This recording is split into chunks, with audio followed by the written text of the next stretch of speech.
பார்த்துட்ருக்கோம். A does 20% less than work B. If A can complete the piece of work in 7 1/2 hours, then B can do it ன்னு கேட்டிருக்காங்க. So இது வந்து பார்த்தோன்னா மிக்சடில் கொடுத்துருக்காங்க. இம்ப்ராப்பராக மாற்றிக்கிட்டிங்கன்னா 7 2 14 14 1 15/2 hours. ஓகேவா? அதாவது ஒரு ஒர்க்கை முடிக்க 15/2 hours ஆகுது. அப்போ ஏவோட 1 hour ஒர்க் பார்த்தீங்கன்னா 1 hour ஒர்க் எப்படி எழுதலாம்? 1/15/2ன்னு எழுதுவோம். அப்போது அது 2/15 வரும். கரெக்டாக? இதுதான் அதோட ஏவோட 1 hour ஒர்க்கு. இன்னொன்று என்ன சொல்லியிருக்காங்கன்னா A does less than work than B. இப்போ ஏபி இருக்குன்னு வச்சுக்கோங்களேன்.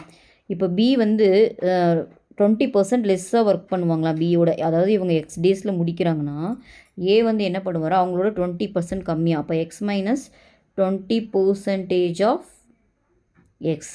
ஓகேவா? அவ்வளோதான் ஒர்க். ஏன்னா அவங்களோட 20% நம்ம லெஸ் பண்ணணும். அதான் அவங்க கொடுத்துருக்காங்க.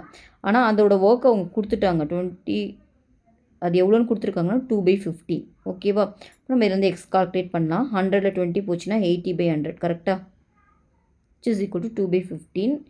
நம்மளுக்கு எக்ஸ் தான் வேணும். அப்போது 2/15 into 100 divided by 80. கரெக்டாக?